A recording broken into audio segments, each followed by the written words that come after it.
today's very special episode, I am joined by a world human behavior specialist, a personal development coach, speaker, and mentor, the one and only Dr. John Demartini. Why do you believe fundamentally some people are successful and some people are not successful, where most of the people that say they want to be successful but aren't successful, they don't become successful?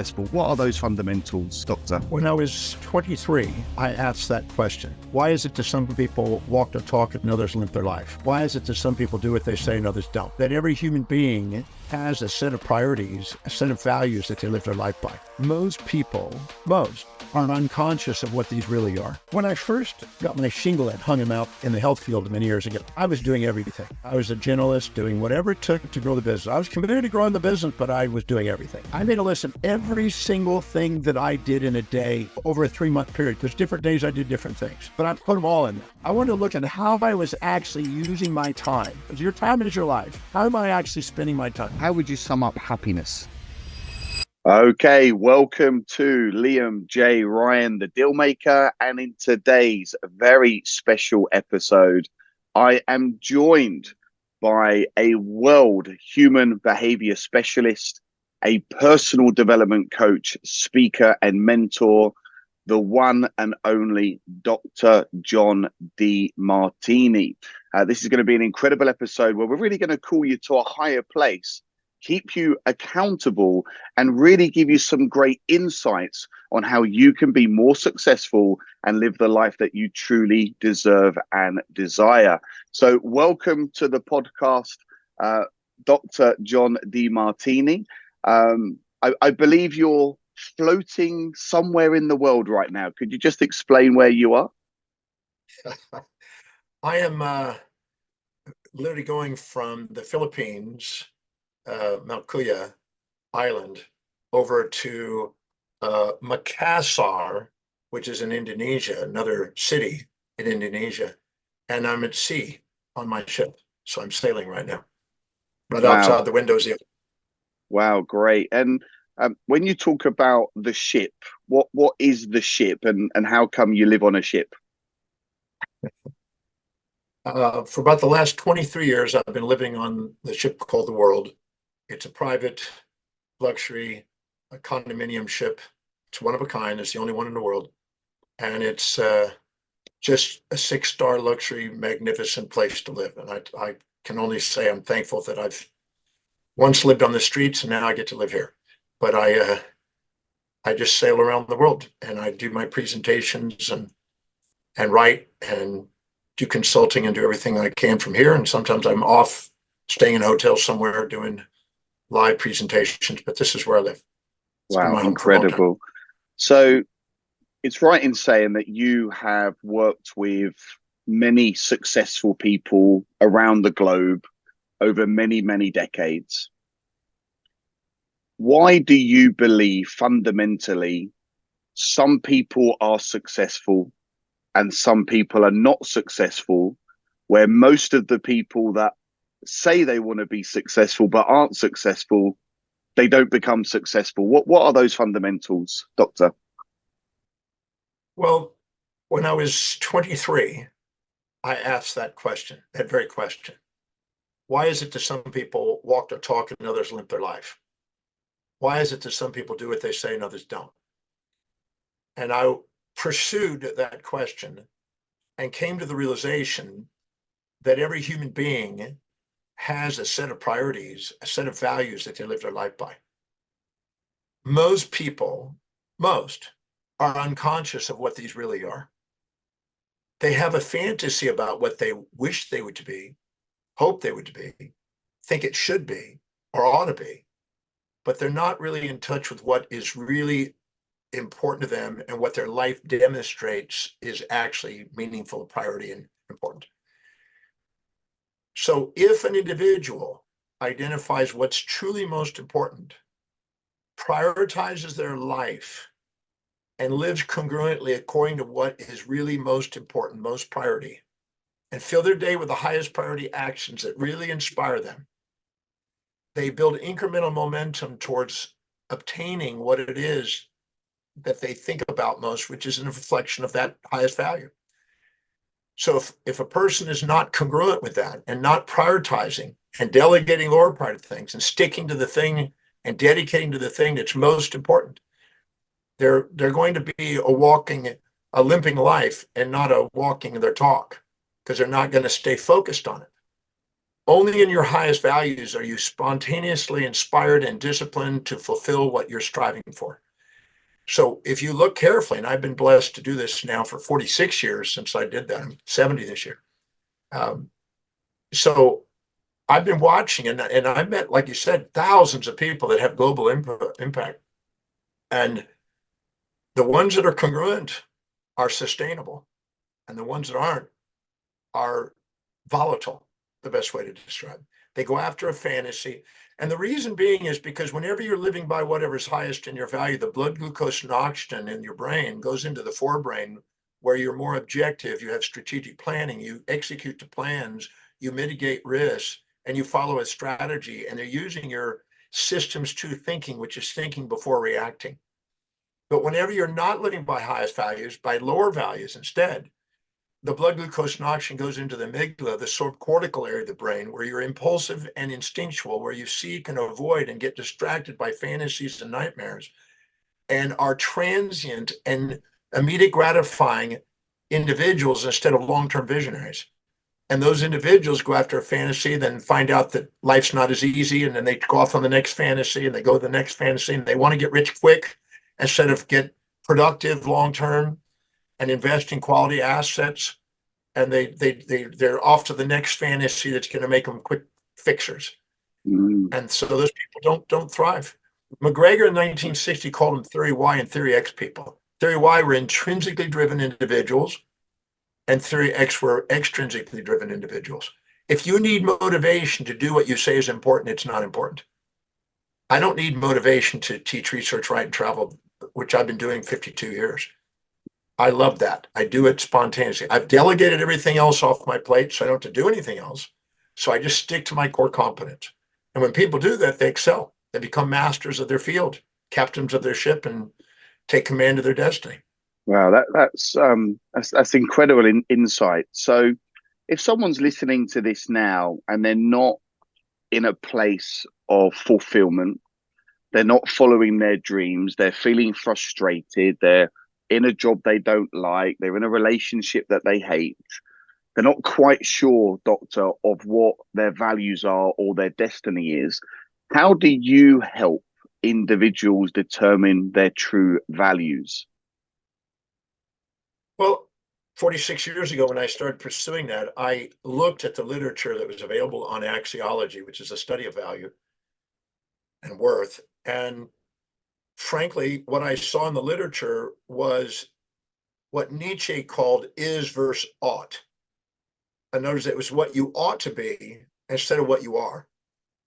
And I found that that was imposed by mothers, fathers, preachers, teachers, conventions, traditions, and mores around you. And you're supposed to fit in and be part of the herd instead of actually going out and be unique and be authentic and be individualized. And so I created my own value determination process starting back then, which I've used now all over the place. It's been, in fact, I'm getting an article on it in a couple of days from Forbes. They want to do a feature on it. And what this is more objective view about what's really important to you. And majority of people don't know. I mean, I've done a value determination for 46 years on tens of thousands of people, and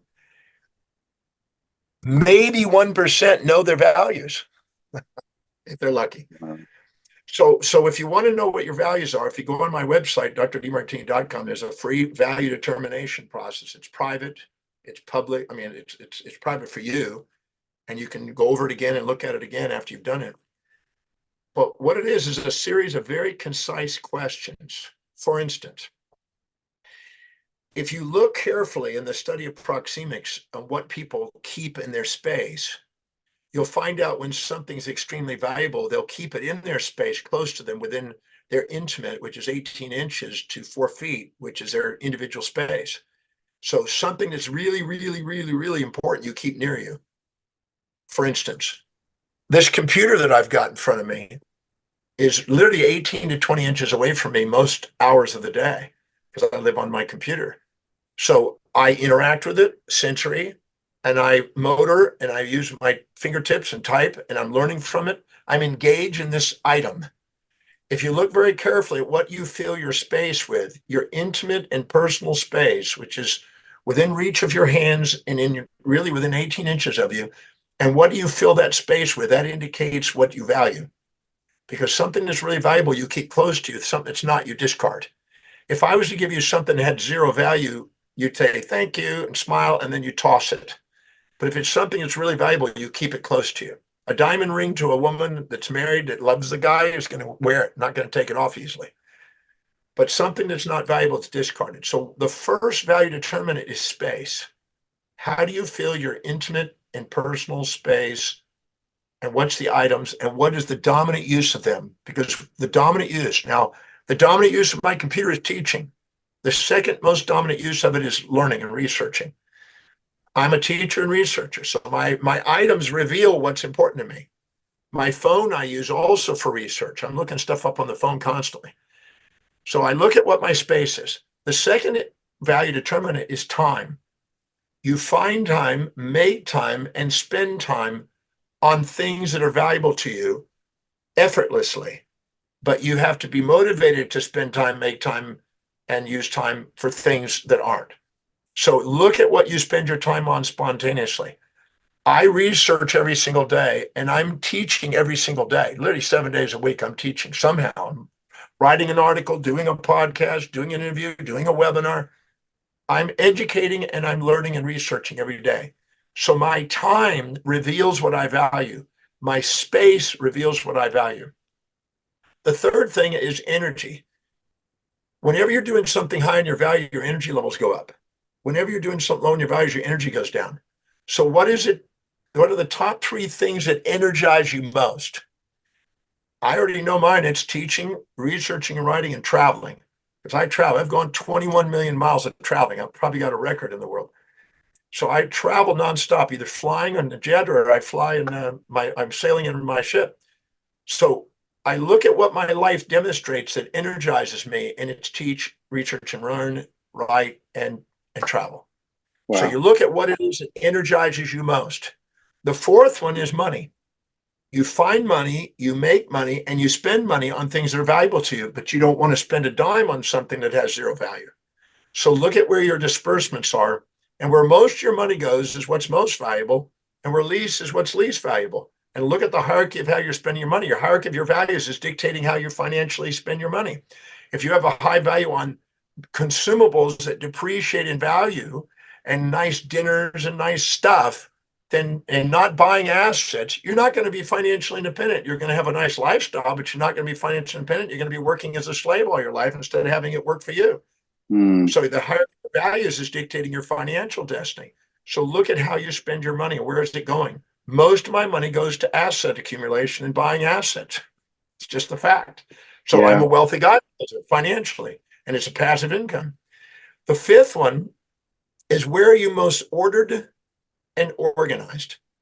There's areas of your life that you don't get around to putting in order and you delegate it. And there's other areas where you are highly organized. I'm highly organized when it comes to teaching, highly organized when it's researching, highly organized when it's traveling and investing. Outside that, I delegate.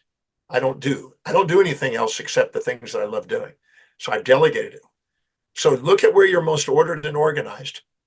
And I ask three answers for each of these. Then the next one is where you're most disciplined, reliable, and focused. What is it you spontaneously do that nobody has to remind you to do? You just do it, and you're reliable to do it. You can count on them. You can count on me to be teaching every day. You can count on me to be learning every day. I don't go a day without learning and reading. You can count on to be traveling somewhere. And you count on me to be investing because I have weekly automated investments every single week going for 42 years. I've got a track record of it.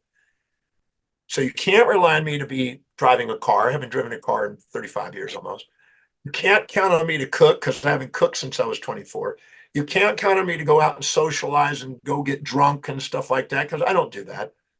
But you can count on me doing what I love doing. So look at carefully at what you're reliable and disciplined on. The next one is, what do you think about? The next one's, what do you visualize? And the next one's, what do you internally dialogue with yourself about how you would love your life to be that shows evidence of coming true. If there's no evidence and you love it, then that's not what I'm asking for. If you don't love it, but there's evidence, I'm not asking for that. But what do you do? What do you visualize, think about, and internally dialogue about how you would love your life that shows evidence coming true? That tells you what's important, because that's your visual occipital cortex, your frontal and parietal cortex for thinking, and your temporal cortex. When they're all congruent and a synesthesia towards something you want, it's high value. The next one is, what do you converse with other people about? What do you want to bring the conversation to? When you go into social settings, if the people are talking about something that's boring, you tune out and you get bored and you look at your clock. If they get engaged in something you want to talk about, time disappears. You stay there all night talking about it. What do you engage in, talk about, and want to bring the conversation to about most? That tells you what you value, because we automatically want to expand our epistemological understanding in that area that's important to us. The next one is, what is it that inspires us and brings tears to our eyes? That when we have moments of tears and eureka moments, gamma synchronicities in the brain, when those fire off and we have a perfect alpha theta balance and this gamma synchronicity go up, that's a moment of authenticity. Pay close attention to that. Capture the content of whatever's in the mind at the time you have tears of inspiration. And that tells you what your values are and what's important to you. The next one is, what are the most consistent, persistent goals that you've had that you consistently work towards, and you build incremental momentum to achieving it, and you're making massive evidence towards it? That tells you your value, because you've never given up on it. And the things you don't give up on, that's a no turning back, is the thing that's valuable to you. And the last is, what do you want to spontaneously study, read about, learn about, and watch on YouTube? What do you want to feed your mind? We love learning about what's most important to us. We filter out the rest. We allow in that information that's going to help us fulfill what's most meaningful.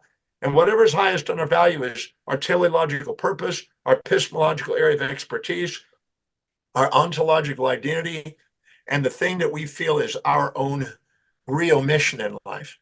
So if we go and identify 3 answers for each of those top 13 questions and answer those and be honest and go back and look at it again to make sure, you'll see a pattern, and the pattern will reveal what's important, because the answers that show up most frequently down to least frequency tell you where your hierarchy of values are. And I've been doing that for a long time, and companies and governments and institutions of all different types use it for all types of purposes, that tool. And it works. It's a very powerful tool to help you discern the difference between what you fantasize about and what's really going to be important to you, where you're going to excel. And then you prioritize your life and dedicate to the top ones and delegate to lower ones. And you're on your way to an inspired and powerful and wealthy life. Wow, that was an incredible answer. And surely our listeners now are going to have some work to do. And that's really what this podcast is about. It's about helping people take massive action. Let me give you an example, and it will be interesting to see how you would help one of our viewers overcome this. I've been teaching people for almost a decade on how to start, scale, and grow their property portfolios. And we get a lot of people that come into the program. They've got a job, they've got a family, they are business owners, and they really, really want to become even more successful. Their value would say to me that they want to make money, they want to be successful, they want to sack the boss, they want to have time freedom, financial freedom. And that's their words. That's their words, that's correct. And sometimes what we find is that they have a block around their husband or wife or a family member, and they say, well, that's the problem. This is why I'm not moving forward. And there's some conflict between what they want, but what's happening in the home life. How can someone deal with that? They don't have a conflict. They think they do. Okay. They don't know what their values are. This is where the challenge is. They think they want to get wealthy and business, but they have a higher value on maintaining that marriage than they do on that business. And they won't sacrifice the business for the marriage. I had a gentleman recently, and this is an interesting thing. This will be applicable to whoever's maybe listening. He wanted to grow his business. He'd been 3 years in a plateau. And he did quite well, and he got up to a certain level, but he was plateauing. So he asked for a consult. And I said, so what do you say you want to do? He said, well, I want to take off on my business. I want to make more income. I want to do it. And I hear all that. Those are words I hear every single day. Everybody fantasizes about having all that. And I said, so what is inside you? You obviously have a fear of that happening. What's the fear of that happening? Because there's a fear.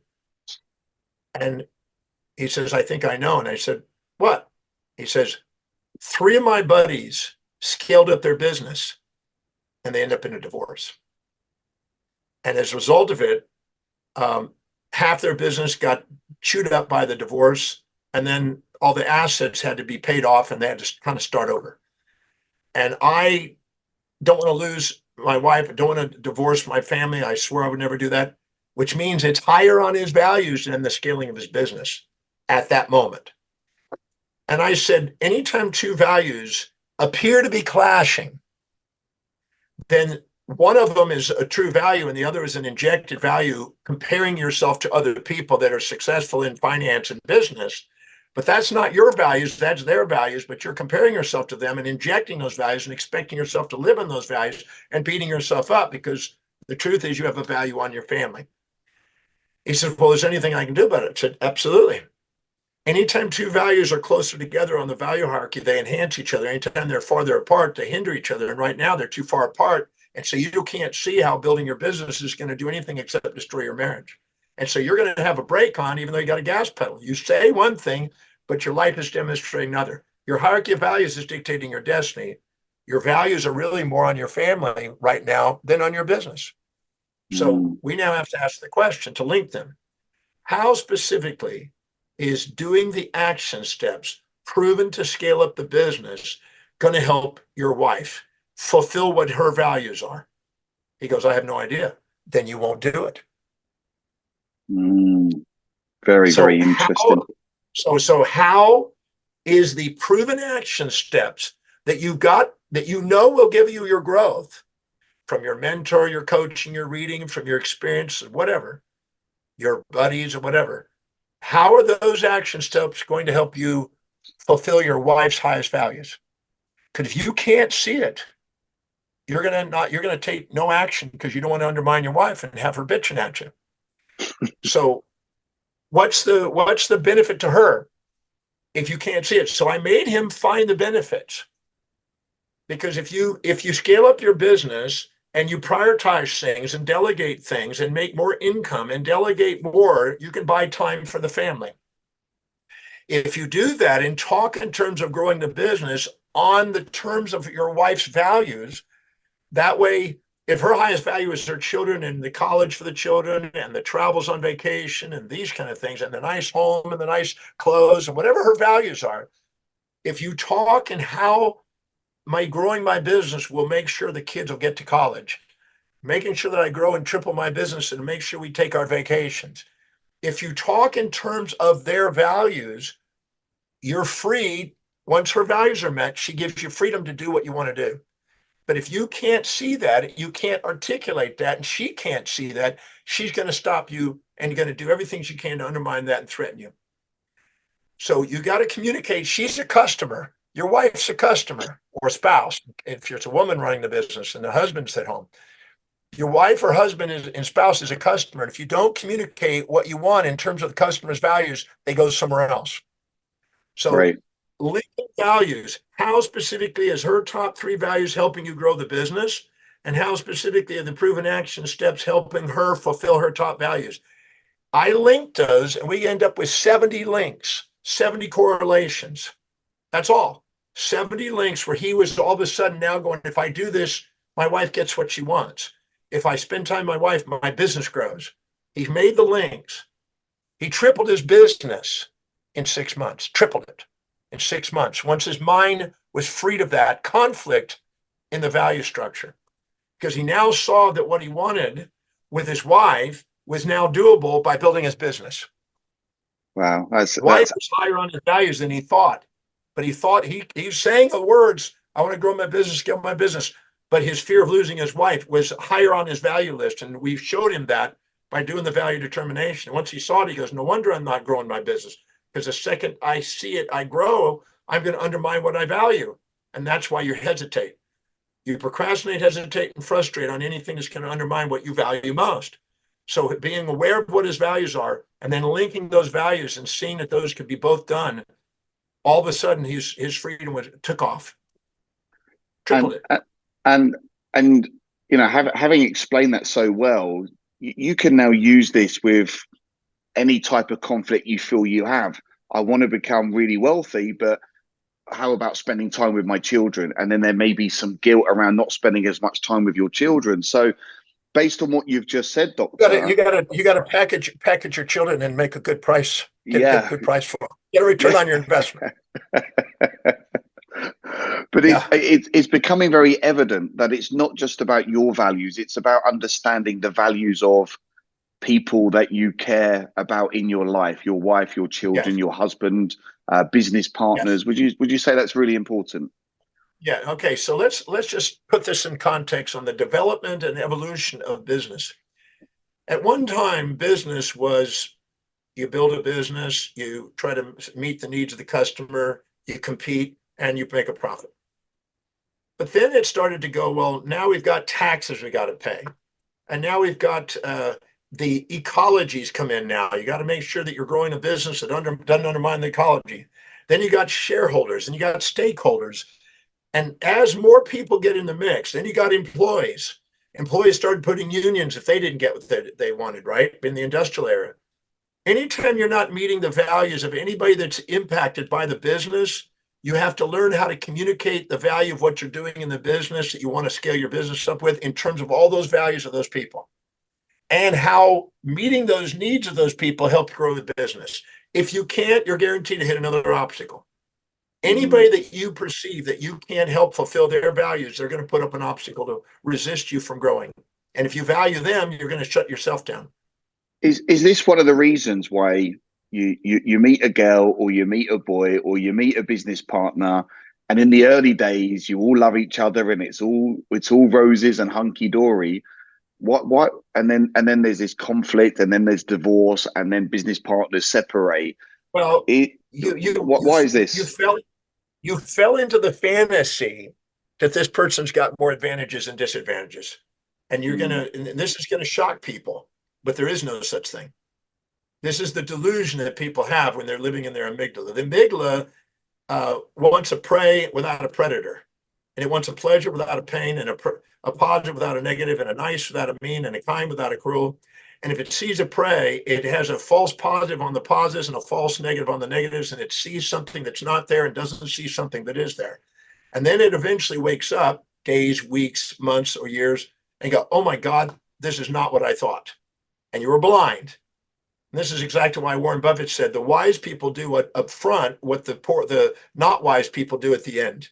They look for the downsides and balance out their equation and make sure they mitigate the risk and make sure they go after an objective and strategize. The purpose of strategic planning is to transform fantasies into true objectives, to make sure they're not caught by the fantasy that is going to have an advantage without a disadvantage, because there is no such thing. There's always a cost.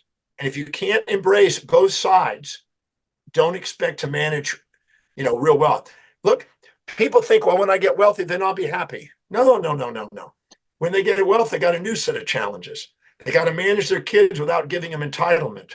You got to not to, if they think you got money, they're going to expect things, and then they're going to compete, and then they're going to get ego trips, and then you got to deal with all that. There's new dramas. Then you got opportunists, and you got philanthropic people after you, and you got people expecting you got opportunists coming after you with legal issues. There's a new set. If you're not prepared for all of the pains that come with the pleasure of wealth building, they're not ready for wealth. You have a fantasy, and most people have a fantasy of wealth building instead of the objectives. And that's the difference between a fantasy seeker, which is transient, and a real long-term visionary that's willing to embrace the pain and pleasure in the pursuit of something that's deeply meaningful. The pursuit of meaning is way more powerful than the pursuit of hedonistic pleasure. And many people go after fantasies like an infatuated relationship instead of true love. So how would you sum up embrace both sides? So how would you sum up happiness? What does it truly mean to be happy? I don't even waste my time. I don't waste my time on happiness. I gave that up 40 years ago. I don't Great. Love pursue this. there's a thing called hedonic. Everybody who's listening, look this up. Hedonic adaptation, sometimes called hedonic treadmill or hedonic paradox. And you will see that in the brain, that anytime you pursue something that you think is going to have more advantage and disadvantage, positive than negative, pleasure than pain, you automatically have homeostatic feedback systems in the brain to calm it down, to try to make you intuitively aware of the downsides because you're blind. It's built into the equation. It's called hedonic adaptation. And the same thing when it goes below and you're down and depressed, it comes back up. And it's trying to get you back into homeostasis to keep yourself, because when you infatuate, if anybody here has been infatuated with somebody, they know they can't sleep at night. They're have intrusive thoughts. The person occupies space and time in their mind. They have a fantasy. They get distracted from their primary objectives at work. They now got this fatal attraction, like Michael Douglas, right? In Fatal Attraction. And this pleasure is an illusion. And so people get caught in that as a survival strategy instead of understanding what an objective is. The same thing if you resent somebody, it occupies space and time in your mind. You can't sleep at night. Anytime you have an imbalanced ratio of perceptions, you get intrusive thoughts, you get your amygdala activated, you now have a subjective distortion of reality. You live in fantasies and nightmares as distractions, and you don't have a clear objective where you're strategic. Investing, one of my greatest investors that taught me something, if you're on track, it's boring. If you're excited, you screwed up. I love that. I get So excited a lot, so I maybe gave up maybe I'm happiness. screwed up. I gave up happiness. It made me too sad. I quit that 40 years ago. I now Wow. go after a man on a mission. I don't call myself success. I don't call myself fair. I don't waste my time on those illusions. I'm a man on a mission, doing my objective, focusing on it. I don't compare myself to other people. I compare my daily actions to my own objectives. How congruent am I to my objectives? If I do that, I'm going places. If I compare myself to others and judge them and put myself up or down relative to them and label myself, I'm distracted. I don't find Mm, that productive. wow, great. Well, you've been doing this for many, many decades. Could you share a defining moment in your life that significantly influenced your philosophy and work? Because there may be something going on for someone right now, and maybe today listening to this, or something happening to them in the future that could be a defining moment for them. When I first got my shingle and hung him out in the health field many years ago, I um I was doing everything. I was a generalist doing whatever it took to grow the business. I was committed to growing the business, but I was doing everything. I mean, I did the bank reconciliations, I did bank payments, I did, supply, I did everything. And I had one assistant that I hired, and she did appointments and scheduling and things like that. But I was doing everything else. And I realized I'd spent 10 years to college to do that, to do all this stuff. And I thought, this is ridiculous. And I went over to Walden's bookstore. There was a Walden's and Dalton's bookstore back in the early 80s, 1982. It was 1982. And I went to there and I found this book called The Time Trap by Elliot McKenzie. And I pulled out this book and I devoured it and just devoured that book and dog-eared it and took notes, etc. And then I did an exercise that whoever's on here, follow this exercise. It's a fast way to scale up your business. I made a list of every single thing that I do in a day over a 3-month period. And I mean, I was thorough. And I didn't put broad, vague, general labels like marketing, selling. I put the actual daily, moment by moment action steps that I did. Make these calls, fill out this paperwork. I made a list of every single thing that I did in a day over a 3-month period, because different days I did different things. But I put them all in there. I wanted to look at how I was actually using my time, because your time is your life. How am I actually spending my time? I made this massive list. I divided it up into personal and professional.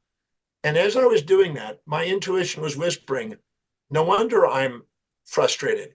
I'm doing a whole bunch of low priority stuff and it's weighing me down. Because anytime you do high priority things, you grow up in self worth. Anytime you do low priority things, you lower self worth. And the world around you reflects that. They devalue if you devalue. So when I got through that list, and it was a long list, in the next column of 6 columns, that was column 1. Column 2 was, how much does it produce per hour? How much money does that action generate per hour? So if I spend 20 minutes on it, it makes $300. That means it's $900 an hour. If I spend 30 minutes on it, it makes $200. That means it's $400 an hour. If I spend 10 minutes on it, it makes $60. It's $360 an hour. If I spend an hour on it and I make $400, it's $400 an hour. If I spend 4 hours and I make $400, it's $100 an hour. I made a list of everything I did and I put a dollar value on what it produced.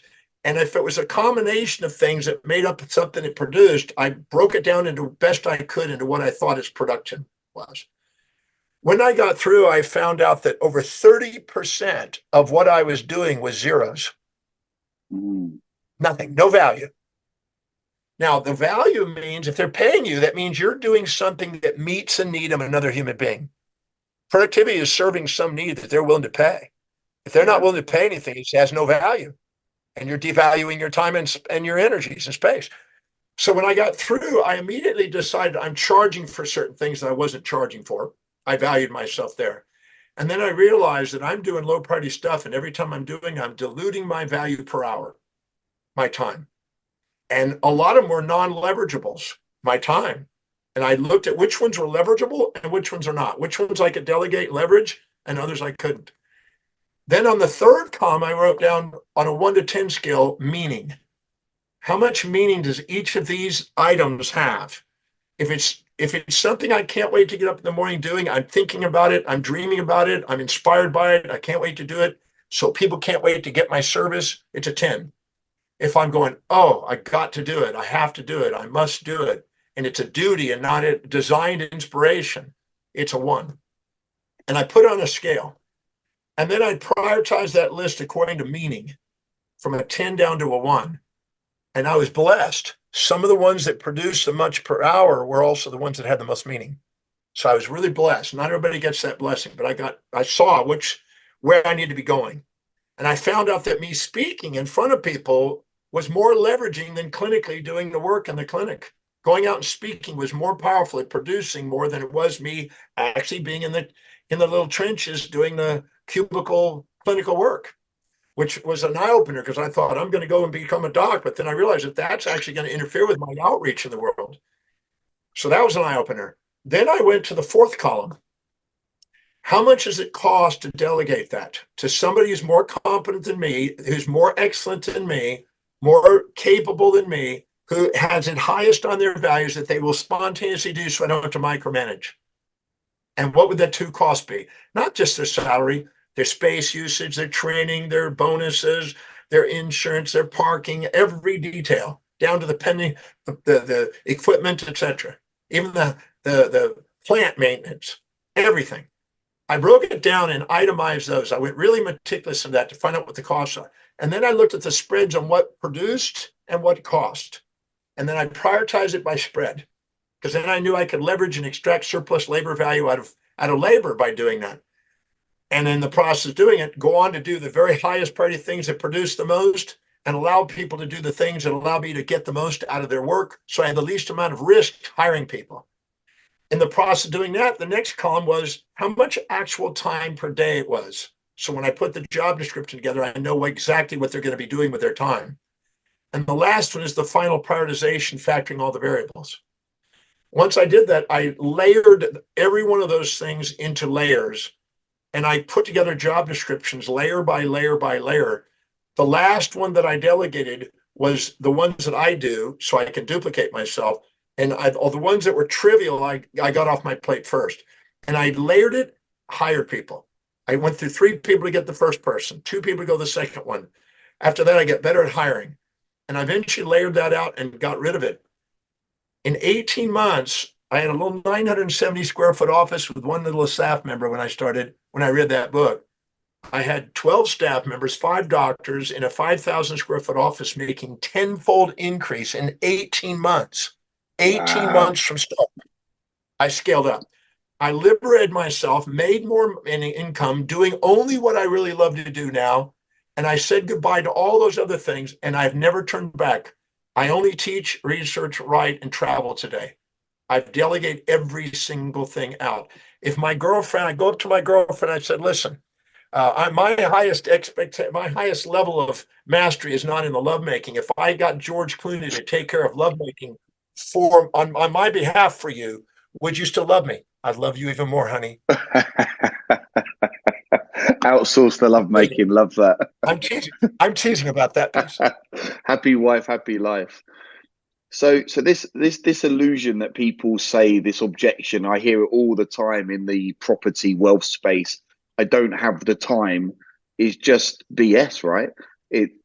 Well, It's if they don't have the values, if their highest value is not wealth building, their highest value is not the actual action steps. Here's a really great exercise you can do on your clients to save you a lot of aggravation, okay? Because there's clients out there that you know are not going to pull it off, and you know that some are really going to go for it. And so what you do is you make a list of everything that you've ever going to ask your clients to do that you know from your own experience and thousands of other people you've met, you've helped inspire and build wealth with. What are the action steps you know work? These are non-negotiable things. If you do this, you're going to get a result. You find out what that is. Then you find out what the hierarchy of values of the individual are at the beginning when you're about to have them come in as a new client. And you find out what those values are, and you find out what the results, and you interview them, and you charge them. And you say, I want to make sure that this is a fit because I don't want to spend my time pushing people uphill. And you don't want to spend your time going after a fantasy that's not going to be something you're going to commit to. It's not a win for both of us. So we're going to screen that out. We're going to find out what you value most. We're going to find out what the job responsibilities are in order to build wealth in real estate properties. And we're going to ask you, how specifically is doing that action going to help you fulfill your top value and your second value, third? If you can't answer that, you won't do it. If there's no congruency, there's no fluency in answers. And I could screen anybody in there and I could find out which ones are going to do it and who's not before they even start. I'll tell you which ones are going to do their actions. Wow, by the fluency of the values. Yeah, no, that's a very, very powerful exercise for sure. What would you say, doctor, to someone listening to this now that is suffering with self-limiting beliefs or constant procrastination to help them overcome this? You don't ever procrastinate on your highest values. Yeah. I love the way everything is coming back to values, well, that's the thing. values. All drive and motivation comes from that. Nobody procrastinates on their highest value, but they procrastinate on what they think is high. Mm. What would you have a lot of fantasies about what they think is important, but their life doesn't demonstrate. Your life demonstrates your values. Your words do not. Your claims and value, but the goals that you have are either fantasies when there's incongruency or objectives when there's congruency. And most people have fantasies, not true objectives. That's why I screen them out. I'd like to screen out the people because it's going to frustrate them and it's going to distract you from what you're up to. And you want the most results with the most people's lives to build the most portfolios for the most amount of people because more people are going to come to you wanting to learn how you did it. Why is it that 100% of your people are making fortunes? More people will come to you with more income, paying more. It grows the business than having people that are not, and it shows and reflects in the stats. And then you go, well, 30% of them don't do it. So then you're facing it. So you're screening them out for your own benefit, and you're screening out for their benefit. It's called caring about somebody to make sure this is really what they want, not just a fad. Yeah, no, that's great. And look, you've been doing your work for decades. How have you seen your work impact people globally? And what feedback have you received that's really stood out for you over the last 30, 40, 50 years? I believe you said you've been teaching. 52 years of teaching. 52, wow. Yeah, 46 when it comes to value applications. Well, there's a company in Japan called Uniqlo, which is the largest manufacturer of clothing goods. I shop there. They're very good, very good. Yeah. Well, how I got involved in that company is I happened to do an evening talk in Tokyo, and there's quite a number of people there. And there happened to be a manager from the Ginza main store of Uniqlo that just happened to be there. He then found out we were doing a program on the breakthrough experience. So he thought, I think I'm going to attend that. So he comes there and I introduce value applications and values at that program. And there I had another program that was a value training program on how to maximize productivity and engagement in people in life by values. So he came and he decided to do that. From that, he went back to his main office and he started to apply it in his main office and started applying it to some of his employees and was measuring the KPIs and measuring the productivity spikes. He says, this is impactful. Knowing what their values are, making sure that they have a link between their job description and that increases engagement, productivity, and you don't have to manage these people. They're just they're theory Y people, as McGregor said, they're self-initiated. So he started doing this and applying the principles from the value applications to his employees. Notice the productivity went up, the stats showed it, the income showed it, the profits showed it. So then he was responsible for 5 stores in addition to his in training those managers. So he took it to those. Well, he took it to 15 people in his store and then throughout his store. Then he took it to 5 other stores, showed it to them. They spiked, took it to 15 stores all within 1 year, introduced it. They spiked. At the end of the year, Tadashi Unai, who's the wealthiest man in Japan, who owns the store, whose father founded it, but he took it and made it global. He was doing and honoring everybody for their productivity for the end of the year. And he noticed that 11 of the 15 most productive stores were being managed and influenced by this guy. So he called the guy in and said, what's happening? There's a big spike going on here. What's happening? He says, well, I started incorporating this Dr. Demartini's value applications. And he said, well, tell me about it. He says, well, I do this and this and this. He said, well, who is this guy? He'd never heard of me. So he contacted the guy that promotes me in Tokyo, organized a meeting. So I went to the head of Uniqlo, met with Tadashi Unai, he's a billionaire, and this manager, and Taka, and this other lady who translated for us, and spent about 3 to 4 hours with lunch and everything else explaining the entire value system to him. He paid me for my time, just paid for everything. He then gave that guy a raise and a promotion to be the manager to get that information out. So they started to apply the value applications on how to hire by values, determine values, hire by values, inspire teams by values, lead, manage, negotiate, sell, communicate, change management by values, and manage money by values. All of that got incorporated into the company. And it went up $1.49 billion, according to what he told me that year. Wow, that's incredible. So that's the value of value applications, because most people don't know. When you're hiring somebody, they'll tell you all kinds of things you want to hear, but nobody can fake the value linking process. I can screen somebody out and know if they're going to be productive before you even hire them. Wow, that's incredible. This is very powerful, getting really tuned into values. Last couple of questions. What advice do you have for young people who are trying to find their path in life? Their path is always an expression of their highest value. That's their teleological purpose. Aristotle wrote about this in his times. It's 2,350 years old.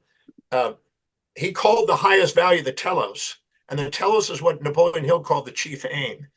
And the study of teleology, which is the study of meaning and purpose, is an expression of the telos, which is the highest value.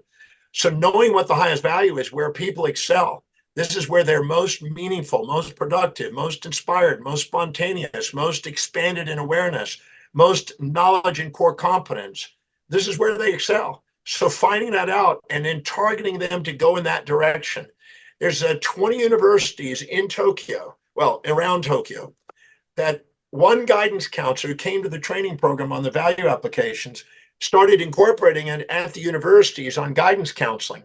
They started going to do the values and looked at what was highest and then started gearing their directions on that. Huge difference in engagement, desire to finish school, and what they did is they promoted when they graduated from school. So that has application in the direction of people's path in life. Your path is an expression of your highest value. And that's where you're most efficient and effective. I always say that your purpose is the most efficient and effective path to fulfill the greatest amount of values with the greatest amount of voids with the greatest amount of value. So you're going to have the most fulfillment in life if you do what's highest on your priority. Anytime you do something less than that, you devalue yourself. So that's why I only do 4 things: teach, research, write, travel. Wow, And that's it. incredible. That's incredible. I simplify. You run a lot of workshops and seminars around the world. I've been very fortunate to attend the Dr. Demartini breakthrough experience with my 17 and 19-year-old daughter and son. It was absolutely incredible. For people tuning into this now, Doctor, what have you got up and coming? What would be the first step for someone to experience your work? And where can people find out more information about you and your incredible resources? First thing is go to drdemartini.com and go and look up Determine Your Values. It's like we talked. It's free, it's private, and it'll take you 30 minutes. And the first time you do it, you'll lie to yourself, most likely, because you'll write down what you wish it would be. And that the questions aren't about that. It's what your life demonstrates objectively, but you'll try to lie to yourself. Do it again a week later and a month later until you're honest. You'll know. As you go through that exercise, it's going to be eye-opening, and you'll see what your life is demonstrating as most important. Anytime you waste time on anything other than what's highest in priority, you devalue yourself in life, and you decrease the probabilities of achievement, and you distract yourself with your amygdala, and you don't stay focused with an executive function where you can build incremental momentum to achieve. So that's the first step. Then, if they want to come to a program, go to the events on the website and find out where the breakthrough experience is. Because that's eye-opening. I know you can't go to the breakthrough experience without your eyes being expanded. No, it was incredible. Your brain is going to expand.